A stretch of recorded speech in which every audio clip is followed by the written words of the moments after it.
Remember last year's amazing trip? That cute first birthday party? All those photos, all those memories can be freed from your phone with a Shutterfly photo book. Rediscover and share your favorite moments with those you love. You'll be amazed how easy it is to make a photo book with Shutterfly and enjoy it for years to come. Get 40% off orders over $29 with code POD40 at Shutterfly.com and make something that means something. This episode is brought to you by Amazon. Sometimes the most painful part of getting sick is the getting better part. Waiting on hold for an appointment, sitting in crowded waiting rooms, standing in line at the pharmacy, that's painful. Amazon One Medical and Amazon Pharmacy remove those painful parts of getting better with things like 24/7 virtual visits and prescriptions delivered to your door. Thanks to Amazon Pharmacy and Amazon One Medical, healthcare just got less painful. That key reveal for me was like that was almost like the biggest what the fuck moment because she literally switched, and also because I wasn't that big of a fan of hers, I loved everyone else in Girls. I thought they were interesting and different characters to what you see normally on TV, and she was playing kind of the same character here. But when she did that switch into but I'm not going to give you the keys, Chris, and her whole face just drops. Yeah, scary. Fuck. Hi, I'm Dave, and this is my wife, Cathy. Hello. You're listening to Flixwatcher, and we are the hosts of Flixwatcher, as has always been the case. Am I right? Yeah, thank you so much. This is the podcast where we review the very best of movies on Netflix. Yes, well, not necessarily the best. Normally our guests come on and they choose a movie each, and then we all review that movie. Today, our guests are Kobi and Helen. Hello. From another podcast. What are they from? What are you guys from? We're from the Amazon Prime cast. I love that show. And the reason that we're hosting today is that we're coming up and around to the 100th episode of Flixwatcher, which is quite an achievement. Yeah, well done, guys. Thanks. Yeah. We've put a lot of blood, sweat and tears. It wasn't easy. And we're recording this in our living room. Kobi and Helen have come to visit, which is very exciting. And we've got a bottle of Prosecco here. Dave, will you do the honours? Oh, okay. Sorry, guys, we wouldn't stretch the champagne on this one. Should have been more Yeah. prepared. I prefer the taste of Prosecco anyway. Yeah, I think I do. Yeah. Really? Yeah, it's a little bit sweeter. Yeah. Great. Well, we I knew get that. some great Prosecco opening sounds here. Right Here, on I'll the take mic. your mic. Put it right up there. Yeah, and now there's a lot of recording equipment on the table, so be careful. Just talk amongst yourselves. I don't think this is very good radio. I think it's brilliant radio. All right, ready? Yeah. Here we go. Don't wake the baby. Yeah, there's a baby asleep. There's so much pressure on Dave now with this bottle of Prosecco. You work for a wine company, don't you, Dave? Perfect. What a great pop. Congratulations, worked. guys. Cheers. Congratulations. It's amazing. And tonight we're reviewing the Oscar-winning Get Out. Hi, Helen. Hi. Hi, Kobi. Hey. Yes. Thanks for having us. Thank you for You're coming all the welcome. way out to darkest Surrey. Yeah. It's a lovely house, by the way. Oh, thank you. Yeah. Should we describe it for the viewers? No, we shouldn't. Well, There's marble pillars everywhere. Yeah. The floor is solid gold. podcasting pays a lot. Everyone who podcasts knows how much money you get from it. Are you passing these Proseccos around, by the way? Oh, No, yeah, no. yeah. We're just They're drinking just for it. show. Yeah, yeah. Oh, you were expecting real Prosecco. Cheers. Cheers. Yeah, yeah. Cheers. Cheers. Congratulations, It's just sparkling guys. water. Yeah. Yes. So, very excited. Yeah. Get Out. Good choice, Helen. Thank you. Why did you choose this? So I chose this because I have not seen it before. Have you written notes? I've written notes, yeah. Oh, my God. Impressive. I found it quite difficult actually to pick a film, as Kobi kind of probably got from when he said you need to pick a film now. Yeah, And, because you're normally the one that's hassling me to tell the guests to pick films. I'm like, it's not often that easy. And Yes. now the shoe's on the other foot. I mean, there's a lot of movies on Netflix to How's choose that from. There feel? are. Do you have more empathy for people now in the future? Yeah. So basically, I chose it because I had not seen it and I wanted to see it and heard it was good. Talk us through your process. Did you just go on Netflix and just like you know that panic thing where you just keep scrolling and be like, there's got to be something?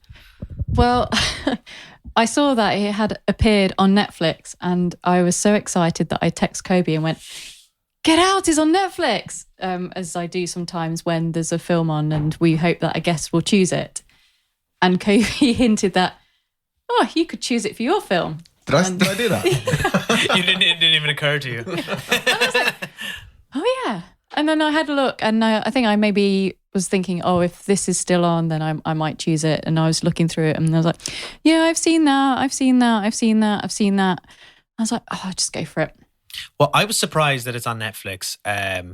And I think that's what's so good about your show is that this is the kind of thing when you said to me, we're doing Get Out, I was like, oh my God, great. And then, but I had that moment of, I think Cathy had this as well, where we were like, wait, where are we going to watch that? And then, Oh, right, and it's then on you're like, Netflix. oh yeah, it's the whole point of the show. But it's so accessible for people to watch Netflix because obviously going to the cinema is really expensive. Not everyone can afford Sky, but like pretty much, you know, Everyone has Netflix or everyone has a login of someone else's Netflix. That's the looking thing, at it. isn't it? Yeah. Yeah. So no, it's great because I honestly wouldn't have known this was on Netflix either, other than you picking it and telling me. Because you know the way Netflix serves you movies, and I don't go on it very often unless I'm specifically looking for something. I just wouldn't have known this was there, to be honest. Okay, Helen, Get Out. Of our house. Someone had to do it. What's it about? What's it all about? So the 2-minute synopsis, which I'm probably going to find is quite difficult. So the synopsis is we have Chris, who is played by Daniel Kaluuya.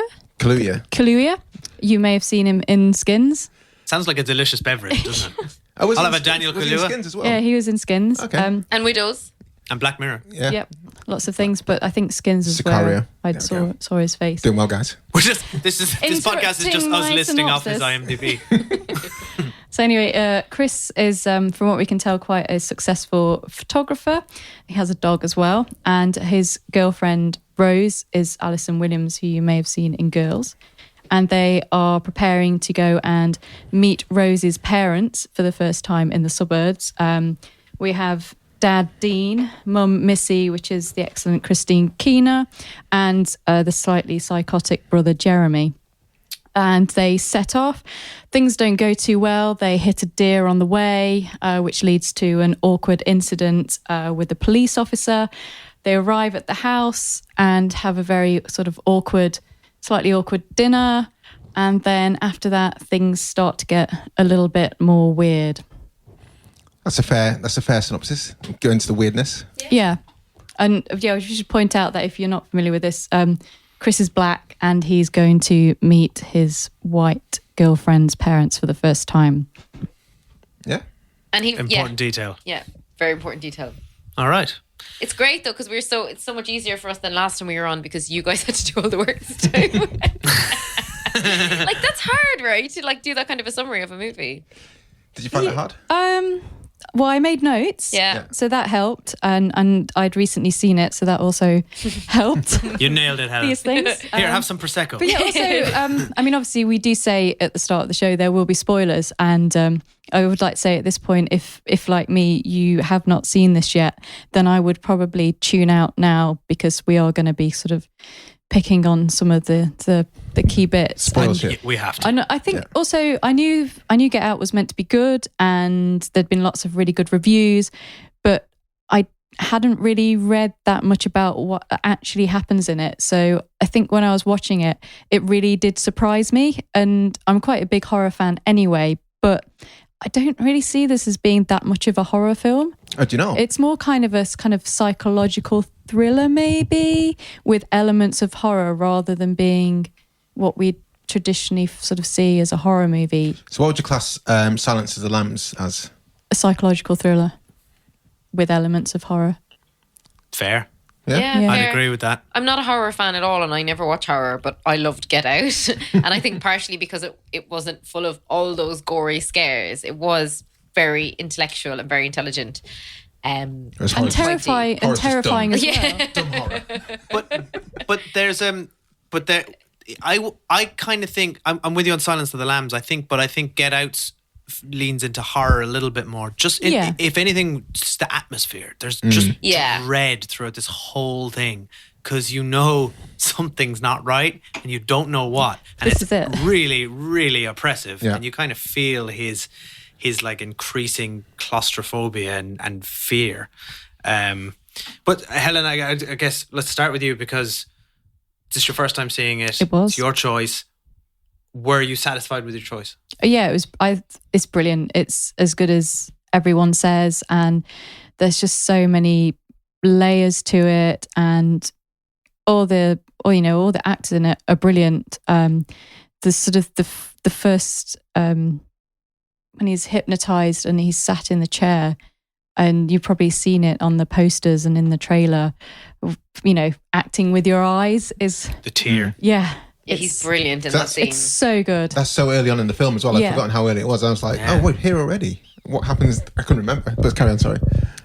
So he's brilliant, and really Allison Williams in it is great. Oh, she's so good. She's so awful. How many of us watch Girls? Yeah, Yes. that's Girls is great. She was the best thing in Girls. Really? I thought she was the least interesting thing in Girls. Really? Well, her character was kind of the least interesting one, wasn't it? Yeah. But she was mined for comic value. I thought she was the best character in Girls because I thought she just was so, like, totally off topic, but she was so vacuous and self-interested, and at one point, like, tried to release songs on YouTube, and just this actress, Allison Williams, is so good that she just did it so well. She plays that really preppy, uppity person like fantastically, and like I thought she was so perfectly cast in this movie. And I mean, he's incredible. So as the two, I mean, he's the lead and she's probably, you know, the secondary lead. Together, they're just amazing. Well, they're quite similar characters in a way, because Marnie in Girls is kind of deceiving herself. She's someone who has it's the same character. Concocted a sort of Instagram version of themselves for the world. And what's her name in this in Get Out? Rose. Rose is it's all an act. Literally, her whole thing is for Chris's benefit. She's not that person. And as soon as you get that reveal with her in the bedroom, and you realize just how deep and how much she's enjoying it. You know, just eating the cereal, and it's like, because I thought it's she so didn't know. wholesome, and the milk. But this is how convincing she is. That, I mean, I don't know about you, but I was. You were with her. Convinced, that Same. she was a bit like. So were you? I thought she loved him. Yeah. So that key reveal, what was that like for you? I was like, well, you kind of got when you'd obviously seen the pictures, and you're like, there's something not good about that, and then you're like, he's not. They're not in this together.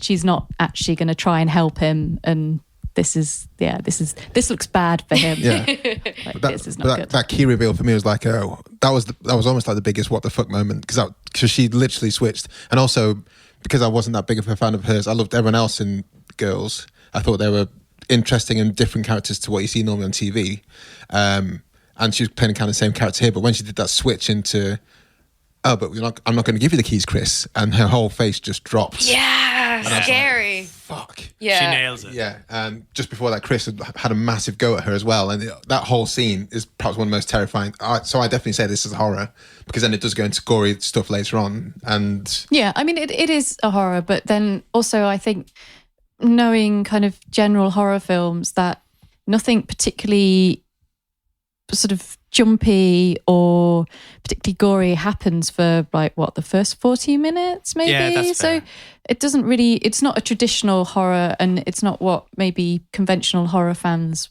would expect. So it's not out and out scary as such. It's just creepy and sort of dread-inducing. Oppressive, yeah. Is you're trying to work out just what's going on here. That's it. You're just like, what's weird going, like the theory that, so there's another character called Rod who is friends with Chris. Brilliant. Who is kind of the comic relief also, but he's also kind of the guy who saves the day. And he goes to the police with his weird black sex slave conspiracy that he's like, basically there's white dudes in the suburbs and they're turning black people into sex slaves. And the police officers don't believe him. They think it's ridiculous and it's crazy, but it's kind of true in some way. Yeah. Well, and it's interesting that, and it's very deliberate that the police don't listen to him. Yeah.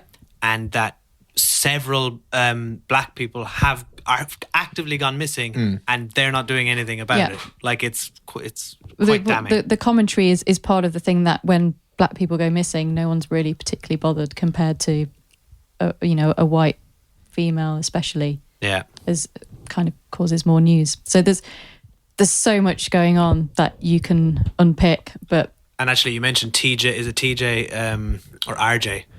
What's his name? I can't remember any of the characters' names. I'm terrible. Isn't it Rod? Rod, sorry. Rod, yeah. He's an airport security guard. TSA. Yeah, TSA. When he shows up at the end, just before, he does save the day, but just before that, all we see is sirens coming up, and Chris is standing over Rose. He's standing over her. She's on the ground. He's got a gun. He's got a gun. Like, and we as the audience know exactly how that situation looks and the modern state of the police force and and perception. So we're like, as an audience, suddenly you're in his shoes and you realize, oh no, this does not look good. This does not look good. And you can see how these things can go south so fast. So it's interesting that sort of Jordan Peele puts you there in that experience of a black man who's in a situation where he's instantly going to be on the wrong side of the law. And a complete misunderstanding. They reshot that ending because originally it was, I don't know if he died in it or if he got carted away by the real police. But in the test screenings, it was oh, really? Too dark. Yeah, that's too dark an ending. I mean, that would be awful. Yeah. And what about you, Kobi? How many times had you seen this movie? Yeah, so I saw it in the cinema and I didn't know anything about it apart from the fact that it was Jordan Peele directing. And this is the same kind of thing as with like Joe Cornish, because they come from such a comedy background. When Joe Cornish did Attack the Block, and I was expecting an out-and-out like comedy romp almost, even though people said it's a bit like intense, but this was like, what the fuck is this? Yeah. And from get-go, this time round I was watching it, I was cooking because we have an open plan kitchen and the TV's there so we can cook and watch at the same time.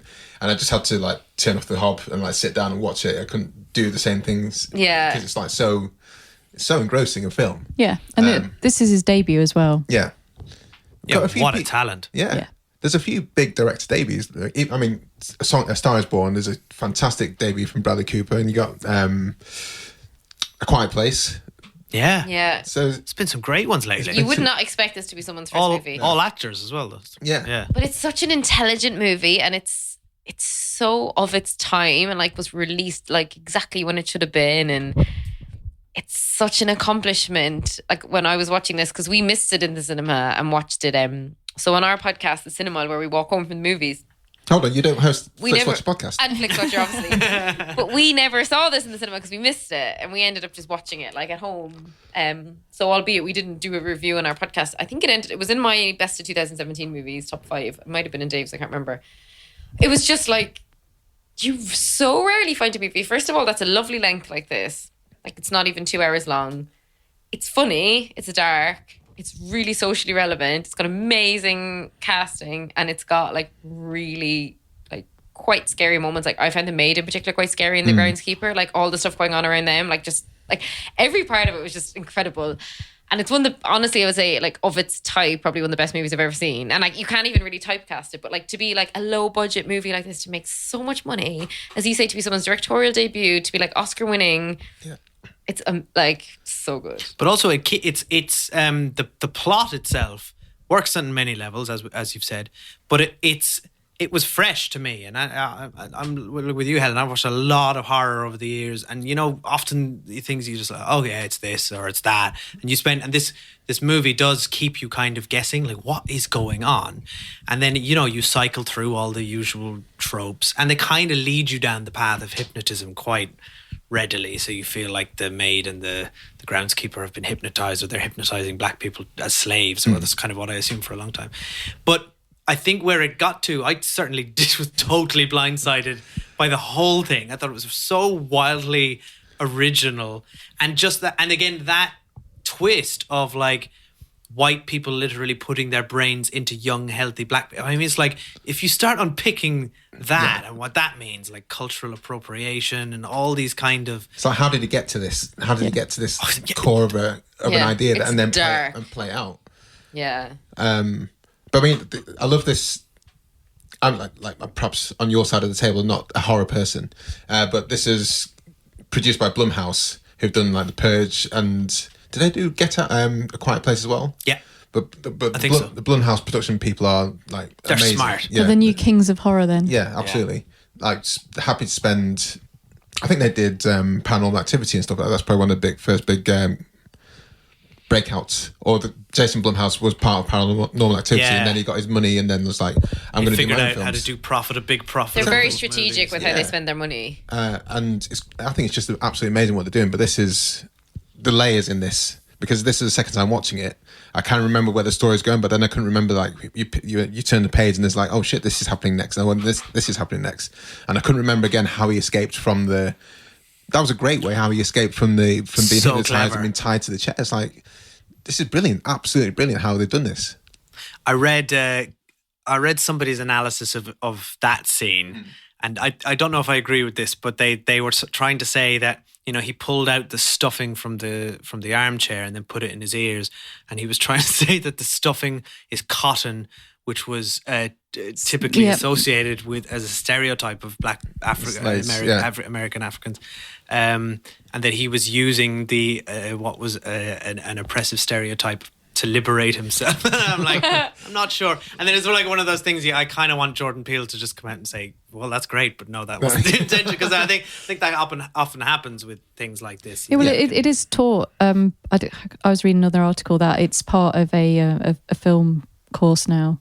It's Is it? Yeah, it's part of the film horror theory in a place in America. I assume quite a lot now. Probably teach it. But to be successful satire and genuinely shocking and insightful stuff around racism in America, and a really good horror film, and just really entertaining, and just to have such kind of really weird and interesting characters, like all the characters in themselves are really interesting. Like to pull all that together in a movie like this is something like it was such a worldwide phenomenon. Yeah, it's just like that's what. Yeah, like it completely came out of nowhere and just blew everyone away, and it just deserved every accolade it got. And the way he balanced the comedy and the horror like so perfectly. Yeah. And And it's you like, probably would guess he's got a comedy background because it takes a very skilled comedian to do that. You needed someone like Rod in there to make it like, because even from the start it's like sex slave, and you're like, Yeah. Rod, you guy. he's almost the one. It actually the movie works better because he's really not a part of it. Yeah. You know, because I mean, if he was I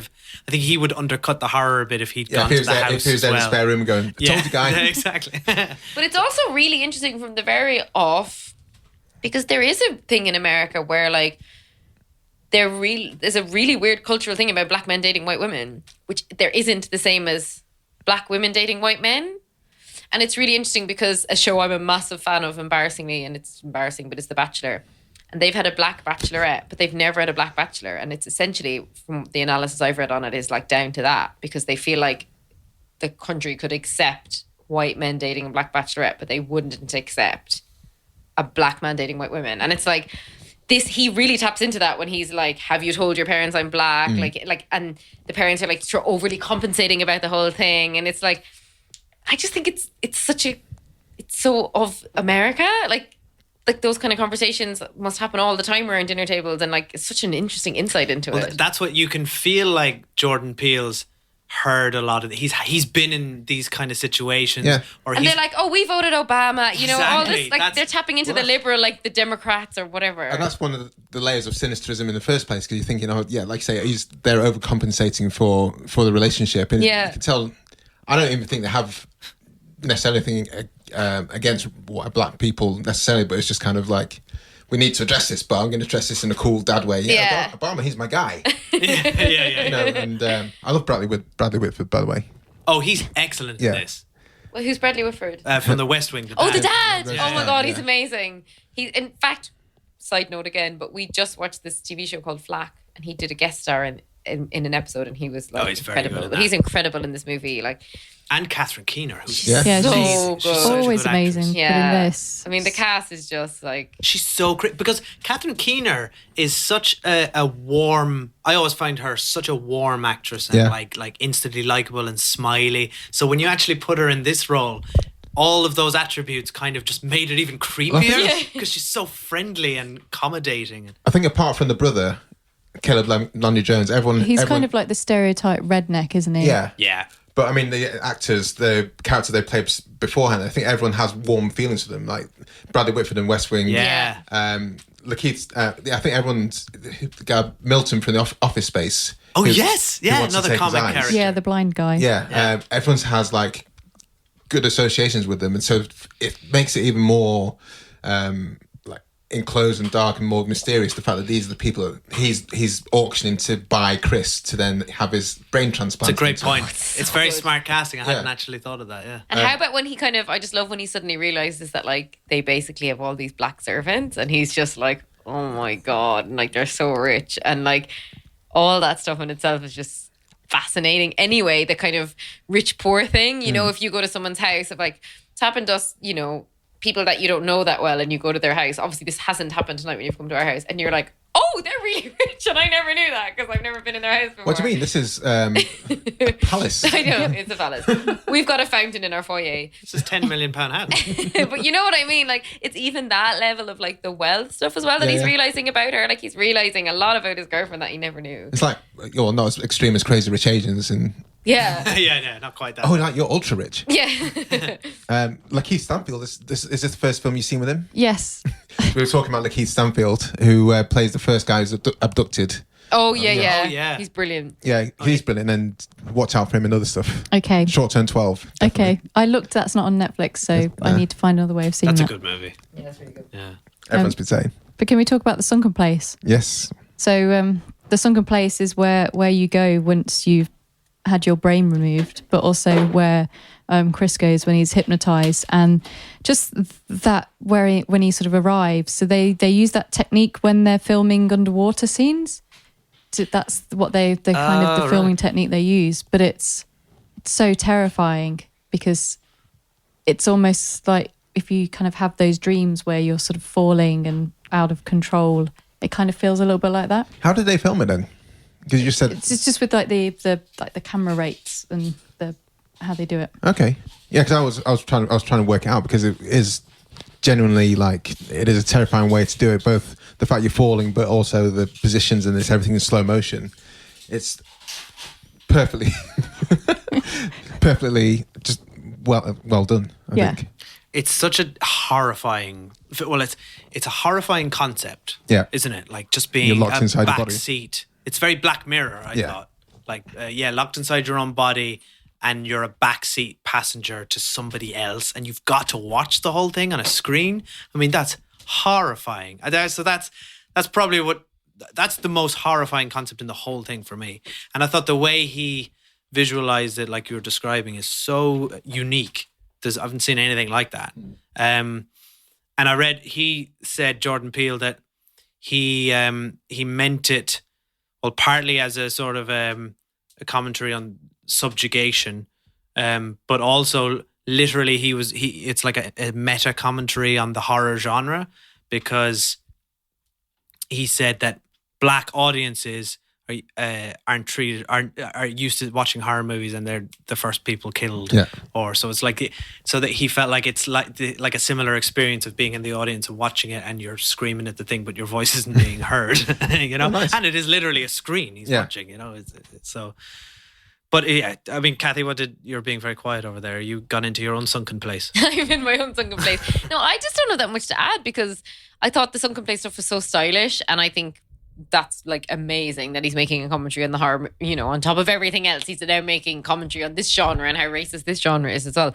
I mean, he's just like honestly mind-blowing to me.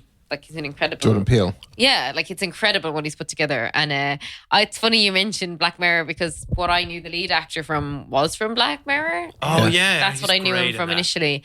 So that was the only thing I'd ever knowingly seen him in. So I had that kind of association with him anyway. And then I watched this, and then we watched Widows last year, which I absolutely loved. And he is like, he's even better in Widows than he is in this. Like, he's just one of those actors that's just going to get better and better. And he's truly terrifying in Widows. Yeah. Whereas in this, he's truly like, I empathized with him. I was rooting for him. I thought he was, you know, I was completely behind him. And in Widows, you're completely terrified of him. And it's quite cool for an actor to get you to do both of those things. But it's a really subtle performance, I think, that he does. Well, here. Well, he keeps his cards close to his chest. Exactly. Yeah, you know, we're not hearing a lot from him. Not a big performance at all. Like, until he starts shouting at Rose. Oh, yeah. That's brilliant. Yeah, that's true. Rose really frightened me, I have to say. I think she was probably the scariest thing in it. She's the maid, right? No, Rose is the... Oh, sorry, Rose is the girlfriend. Yeah. Sorry. The maid truly frightened Walter. me. Yeah, she was just like, so like, at one point I thought, was she an android? Like, I didn't quite know what was going on with her at all. But yeah, when he's shouting at the girlfriend, that is just like, and it's so interesting, because the first scene we see them in, we think like, oh, they're such a lovely couple. They'll overcome all the odds. It's such a good twist that like she was in on the whole thing. I also, after watching this time around, I was kind of thinking, this is a whole kind of weird thing of like, Bradley Whitford and Cathy Keener saying to your kids, okay, you go out and get some people. Yeah, lure them in. Yeah, lure them in. And we'll have a bingo. Milford called it we'll have a auction. bet auction, yeah. Because he called it harvesting. Milton's character, the guy, the blind guy. And he's saying about he doesn't like how her brother harvests because he goes out and just knocks him on the head pretty much and drags him into the car. But Rose, so he's the one at the start. Yeah. Oh, I got you now. So Rose's technique is to sex them up. Yeah. So they're not coming in injured for the procedure. Yeah. Very considerate. All right, let's get to the scores. Imagine what's possible when learning doesn't get in the way of life. At Capella University, our game-changing FlexPath learning format lets you set your own deadlines so you can learn at a time and pace that works for you. It's an education you can tailor to your schedule. That means you don't have to put your life on hold to pursue your professional goals. Instead, enjoy learning your way and earn your degree without missing a beat. A different future is closer than you think with Capella University. Learn more at capella.edu. Dave and I put a lot of effort into coming up with these scores over the years. Yes, we've really refined them, I We've think. got an amazing rating system here on Flixwatcher, which we'll talk you through. So there are multiple elements. We have recommendability, repeat viewing, small screen store, which is really important on Netflix, the small screen store, because it can really skew a movie, engagement, and then we add them up to get an overall score. Nailed it. And recent example for me, small screen score, Roma, failed. So it's interesting because it's a thing you guys apply that mostly doesn't go on in any other sort of movie review. So it's a brilliant metric. Yeah, it can ruin a brilliant film. But, but, Like Roma. Yeah. Roma might be our top rated film if it wasn't for the small screen score. Yeah. Quite possibly. Very important for Netflix though. So yeah, it comes All right, Cathy. comes to me first. Yeah. Because I picked it. Yeah. So I mean, it goes to say if you don't like horror films, I would still think you might try this because it's kind of not typical your horror film. I really, really, really enjoyed the kind of the last 20 minutes of brain bashing. If we're going to call it. So I just really enjoyed that. Was that more traditional horror? Yeah. You're a big fan of brain bashing in particular. I don't know. I think it's just because they were all so deserving. And Of a good old brain bashing. Yeah. And also at that point, I still wasn't completely sure if he was going to make it because you're never sure if he is. I was certainly not going to make it. I was quite surprised. Well, as we say, person he's defeated. The film wasn't sure until the test screening. True. Until they decided not to do it. So I'm going to give this a 5.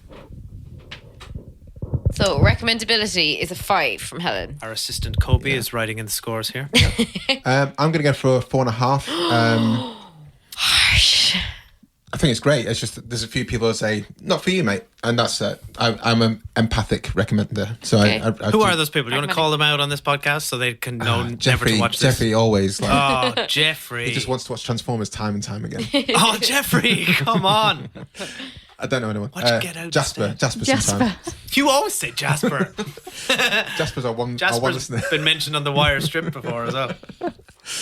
So yeah, I'm going to have 4.5. I just think, again, I always use the metric of Not once Back to the Future. Not 4.7 or 4.5. I think still there's nice gore. round There's gore in decimal. there.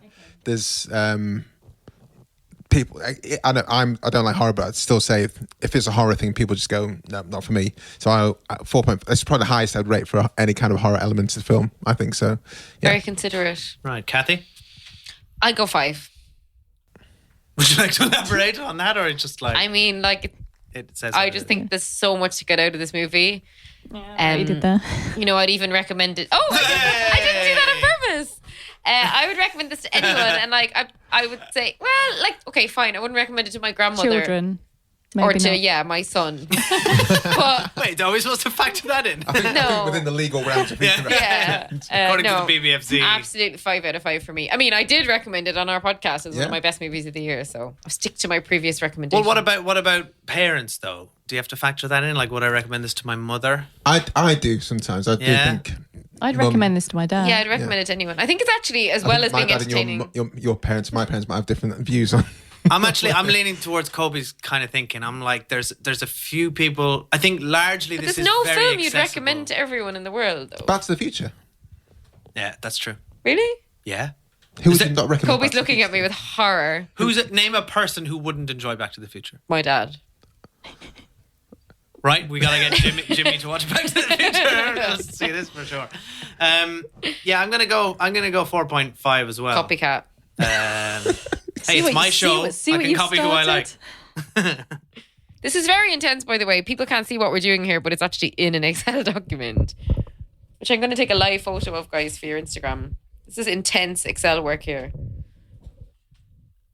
All right, while Cathy does that, we'll talk about repeat viewing. Helen, give us your repeat viewing score. So I have only seen this once, and I would like to watch it again. There were a few bits where I think I was just trying to work out what was going on, and I just really don't know what's going on. And think watching it a second time round, having an idea that so you kind of know what's going on there. There'd be a lot more to pick up on it. So I'm going to give it a 4. And also I'm really excited now for Us, which is out. Oh yeah, soon. Yeah, end of March, I think. Kobi, I'm gonna 4.1. I think this is the second time watching it. I'm super glad it's on Netflix again, but I think it's one of those ones this time round. I won't watch it all the time, but when you watch it again, I think there'll be more things to unpick from it. But is there any movie you'd watch all the time? Ferris Bueller's Day Off. Back to the Future. Yeah, Back to the Future. That's the answer to all of your questions. But this when he's going before the auction, he's meeting all the people who've come to the parents' quote unquote party, and they're having the discussion. Is like, oh, I like you're really strong. So you don't realize Tiger Woods. Yeah, like Tiger. Yeah, you don't realize that's them measuring up their potential purchase. And it's such a dark thing when you watch it the second time and see that's what they're doing.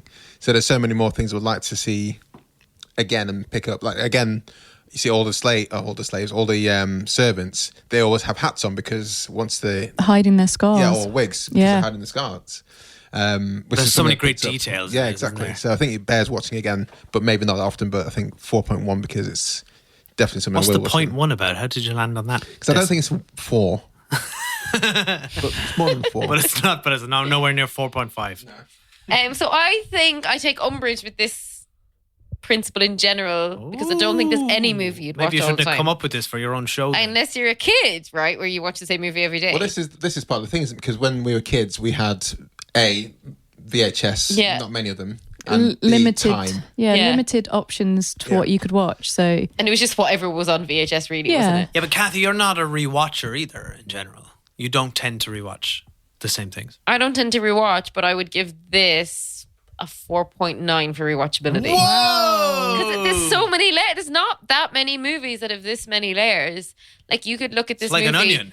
It is. You could look at this movie from probably 8 different perspectives, and if you're looking at it from a racial perspective or a horror perspective or like as a family drama or as like a relationship story. But it bloody works on all of the levels. That's what I'm saying. So you could watch it and constantly learn new stuff. What's your most viewed film? I'd like to know what would the 5 be? My most viewed film...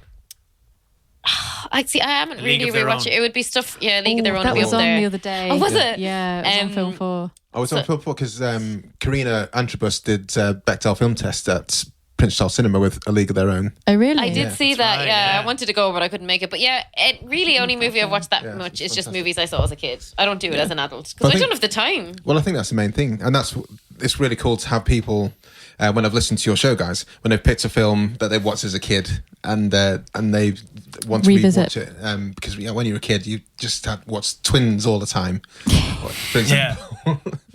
All right, I'm gonna go somewhere down the middle, and I'm gonna say 4.3 because I think I kind of agree with what everybody said. I think there's a lot to unpick here. It definitely warrants at least a second viewing, if not more.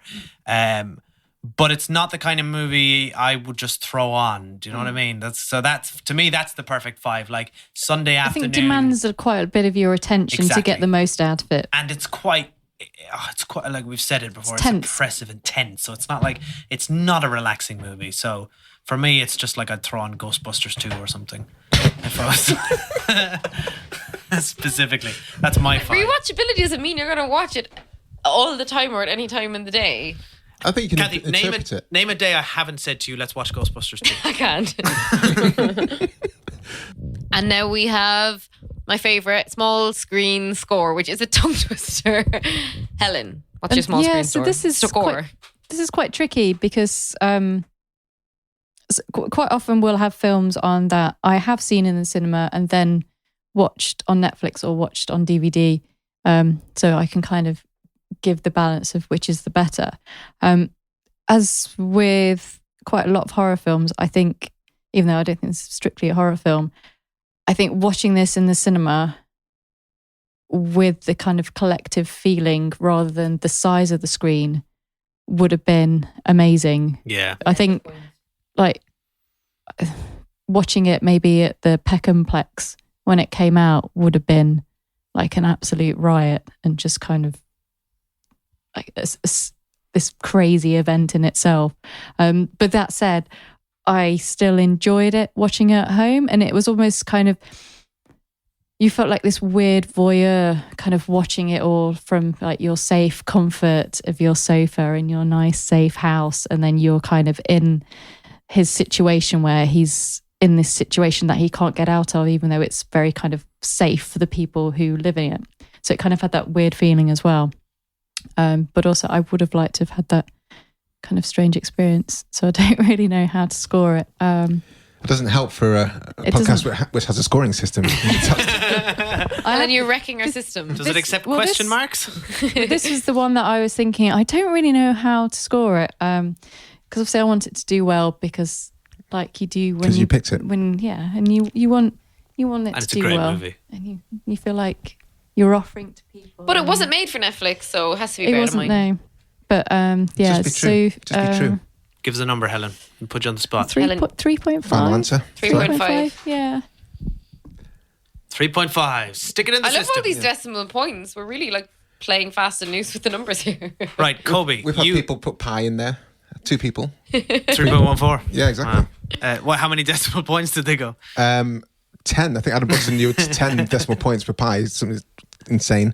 I'm going to go for 4. Saw it in cinema, saw it at home. There's not much in the way of special effects, and it's both times had me completely enveloped. So I think 4. Yeah, I liked it. I think you're the only one who's seen it in the cinema. Yeah. So you've got Kobi's got the real perspective here. For me, albeit I agree with you, Helen, on the point around seeing it with an audience. Because I watched it with Dave, I felt like I had that communal experience anyway. Because I was screaming throughout the whole thing. Oh my God! No, but we were literally like, oh my God. And then I feel like, to your point around special effects, and to me it's a character drama, and I think you could watch this on your phone as much as you could watch it on a big screen, and it would be just as good. So I'm gonna go for a 5. Well, if it was on your phone in the dark and you had your headphones on and you had it right up close to your face, maybe. No, honestly, I think it's, but not like on the toilet. It's a character drama, so I don't think it actually matters what screen you see it on. I'm kind of with you. I'm going to give it a 4 as well. I don't think it's. I think it's a really good looking movie, but it's not like inherently cinematic, so to speak. It's not like I don't think so. And I think if anything, I kind of agree with what Helen said. I think it's like it works in a small screen in that it helps that sort of tight claustrophobic dread. And in your own home is quite a interesting way to consume all horror. Yeah. I think horror translates really well to like watching it late by yourself. Yeah. In your own house, and then you go into the bathroom and get freaked out by the mirror. Right, which leads us on to the engagement score. 5. There's no way that if you're watching it for the first time, or even if you're watching it the second time, that you're not.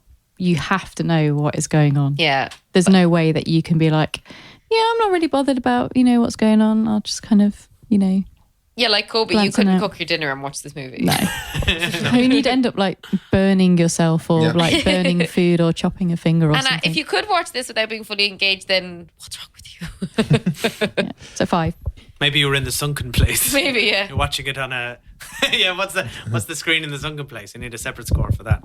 Kobi? I'm going for 5 as well, because it stopped me cooking, and that's your benchmark. Yeah, it stopped me cooking. I start every film with a chopping board. If you've ever been to the cinema with Kobi as well, he brings in chopping board with him. It's quite irritating. It's got a little camper stove. It really smells when someone's chopping onions in the cinema. Everyone's crying. Yeah. I'll give it a 6.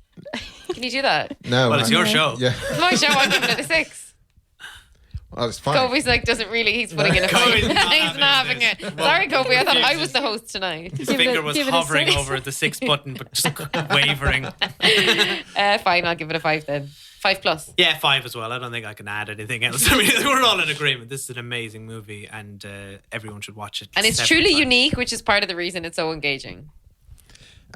So for your guys' benefit, the overall score, because I'm over here in typing scores, is 4.55. Ooh, That's good. Wait, what's the current top? The current top from when I listened to your episode was When Harry Met Sally, I think, which is 4.7. Oh, I remember now. So I should have given it a higher small screen score. No, you don't have to. You have regret. Harry Met Sally deserves it. Did you want Get Out to be top? No, but I think I'm just more annoyed with myself that I didn't make it to the cinema to see it.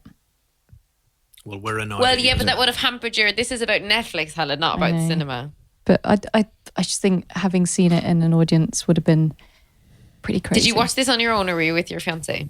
I was with the fiancé. And did he react? He was like, this is actually pretty good. Because we have varying quality films to watch sometimes on for this. Yeah, like the one we made you watch, which I can't even remember now. What was that Netflix one we watched? Ark. Yeah, I mean, that was bad. Forgettable movie. But yeah, so you guys have been on Twitter and asking your listeners what they thought of this movie, right? Yeah. So we've got some reviews from listeners here. Dave, will you do the honours? Yeah, so Top Film Tip wrote, Black photographer's trip to White GF's family descends into quiddity of horripilating, hypnotic horror and incisive allegory. Now that is, I'm so glad I managed to get through that after 2 glasses of Prosecco. Refreshingly original, steeped in subtext and thoroughly entertaining too. 5 existential screams out of 5. That's a good review. Yeah. Our friend Joe Kiley at Shite Guy says, genre-savvy, biting satire from a confident, visionary writer-director. Peele puts the audience in the sunken place and enslaves us with our own expectations and preconceptions. Ooh. And he's given it 5 cake emojis. No, they're teacups, I think. Oh, they're teacups. Oh, yeah, that makes more sense. Like what he did there. Yeah. That's some very nice writing from Joe. Yeah, these guys are... They've really brought the reviews to town on this one. Haven't they? But actually, look at this is the kind of like intelligent audience that we have on Flixwatcher. 5 stars from What Were They Thinking? Amazing, unique, original film with great acting and one of the best writer-director debuts ever. The Death by Film podcast gave it also 5 stars. We haven't had a single not 5-star yet. Imaginative, fresh, and a well-balanced movie of thriller and horror. Also a movie that's even better in theaters. Helen, you were right. Uh-oh, such regrets. You got real small screen score FOMO. The IMDb Journey podcast. Not 5 stars. Looks like 4 and a tiny star. Wait, is that 5 stars? It's a shooting star at the end of this. Is that even more? Is that better or less? I don't It's a know. 6. I can't tell. We'll have to read. Positively off-putting and creepy. The overall vibe of the movie gives you a certain degree of uncomfortable while also maintaining some genuine laughs to lighten the mood, which shouldn't work, but Get Out makes it work. 4 normal stars, 1 shooting star. Cathy. Okay, now I'll read some to break up Dave's voice. Movie reviews. Let's have a vote. Who wants to hear more of my voice? Movie reviews in 20 Qs. That's an awesome name for a podcast. I've never heard of that one. 4 stars, controversial. Horror has had a career resurgence. Stop it. No, don't read it. Horror has had a career resurgence, and this is either the... Right, I'm too far away from the screen and I've had too much Prosecco. Horror has had a career resurgence, and this is either the leader of the pack or thereabouts. Yeah. So that must be why they lost a star, because it could be one or the other. Colby Mac, easily 5+ years of horror excellence. 5 stars, I presume Colby Mac means. What's that? He's talking about years. 5+. Oh. Interesting. And Timothy said, wait, so the review needs to be 5 stars? What was the question on I think Twitter? he's referencing, give us your 5-star review. Yeah. Right, so we just say that you don't have to give a film 5 stars. That's not. Well, clearly, movie reviews in 20 Qs didn't get the message. Well, that's stars. Awesome. So many people wrote in. Yeah, and with high ratings as well. Yeah. So that's I think this is one of those movies that went down really well with critics and audiences, which often isn't the case. Yeah. All right. Well, guys, thank you so much for coming on our show. Helen, excellent choice. Thank you for not picking shit like Ark like we did when we were on your podcast. We definitely will have you back on at some stage. Thank you. So where can everyone find you? You can find us at Amazon Primecast. But seriously, thanks guys for hosting this special episode with Helen choosing. Our pleasure. When you come to our living room, we'll do anything you ask us. Yeah, you made it super convenient. We did just barge in. Yeah. Please follow us on social medias. We are at Flixwatcher on Twitter, Facebook, and Instagram. You can email us, flixwatcherpod@gmail.com. Come to find us on Twitter. Nice. And seriously, where can we find you guys? You can find us at FlixWatcherPod at Twitter. You can also find us at The Cinemile, the podcast where we walk to and from the movies, which is much more work than this, where we just get to sit in our living room and drink Prosecco. So we're way happier to do this tonight. We're at The Cinemile, anywhere you listen to podcasts. We're on Twitter, Instagram, Facebook. And I have another podcast called At The Wire Stripped with another guy called Kobi. Totally different guy. Totally different, yeah. There's a lot of Kobis in the podcast world. Coincidence. It's a really common name in podcasting. Unlike Dave or Cathy. You're literally unique to podcasting. Yeah, so Dave and Kobi do this amazing podcast called The Wire Stripped, and where they not only review The Wire, but they get incredible interviews with cast members and people behind the scenes in production, which Dave does alongside our podcast and, our lives of having a baby. And when Dave initially said to me, I'm going to do a podcast with Kobi, I was like, you're absolutely not. Because I think I was quite heavily pregnant at the time. But you've made it work. All coming out now. No, you made it work. This isn't your autobiography. I'm just saying, I'm really proud We're of you trying to wrap the show up. You not only made it work, but you made an amazing podcast. And the interview you guys have had on the show have been pretty phenomenal. For two guys making it yourselves at home. Three with Tom, the producer, doing these interviews on Skype, no money behind it. And you've had the biggest actors from the show on it. You've had the casting agent. It's pretty cool. I often listen to Dave doing the interviews as I'm pottering around doing the dishes, and I'm like, Dave's just inside talking to Rawls from The Wire while I'm listening in the kitchen. It's incredible. So everyone should check out The Wire Stripped if they haven't already done it. But naturally, the true talent of the Flixwatcher podcast is Helen. Yep.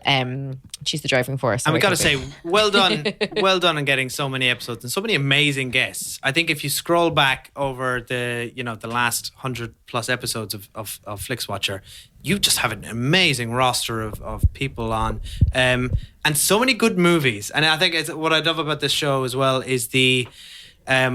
You get that sort of personal connection with somebody's choice, and I think you've kind of alluded to it earlier with it might be from someone's childhood or something they haven't seen, like Get Out.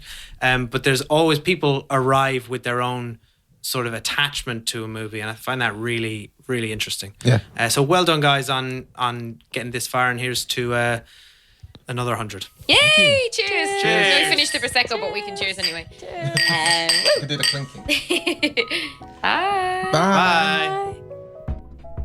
Thanks as always, guys, for listening to this episode of Flixwatcher Podcast. Take a moment to hit subscribe on your favourite podcast app, and also leave us a little cheeky review, because that really helps us. It really does.